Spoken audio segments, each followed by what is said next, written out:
લોકસભાના બીજા તબક્કાની ચૂંટણીનું મતદાન 7મીના રોજ થનાર છે, ત્યારે છેલ્લા ઘણા સમયથી ભાજપમાં જે ભરતી મેળો ચાલી રહ્યો છે, તેમાં સુરત મહાનગરપાલિકાના વોર્ડ નંબર 16ના કોંગ્રેસના પ્રમુખ તેમના કાર્યકરો સાથે ભાજપમાં જોડાયા હતા. શિક્ષણ રાજ્યમંત્રી પ્રફુલ પાનસેરિયાએ તમામને કેસરી ખેસ પહેરાવીને ભાજપમાં આવકાર્યા હતા.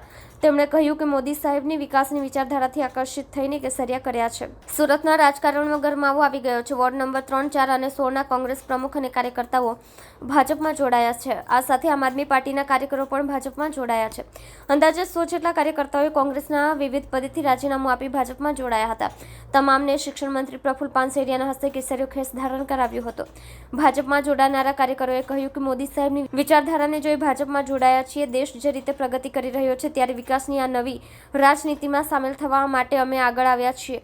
લોકોના હિતની રાજનીતિ થઈ રહી છે. નરેન્દ્રભાઈ મોદી સાહેબની વિચારધારાના વિકાસની વિચારધારાને લોકો સ્વીકારી રહ્યા છે, ત્યારે વોર્ડ નંબર 3, 16, 17 બધા જ વિસ્તારના કાર્યકર્તાઓ જે કોંગ્રેસ આ તમામ લોકો યુવાનો નરેન્દ્રભાઈની વિચારધારા સાથે જોડાવા માટે આજે જ્યારે ભારતીય જનતા પાર્ટીમાં સપોર્ટ કરી રહ્યા છે, એમને હું હૃદયપૂર્વક આવકારું છું.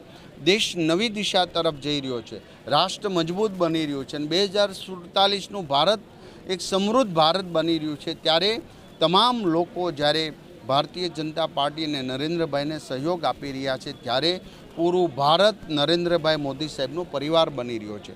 અહીં રાગ દ્વેષ વગેરે પર રહી માત્ર રાજનીતિ અને વિકાસની રાજનીતિ કરી રહ્યા છે, ત્યારે જ્ઞાતિવાદ, જાતિવાદ, પ્રાંતવાદ અને ભાષાવાદ આ બધાને દૂર કરીને રાષ્ટ્રવાદને જ્યારે આ યુવાનો સ્વીકારી રહ્યા છે, ત્યારે હું એમને વંદન કરું છું, એમને આવકારું છું. અસ્તુ.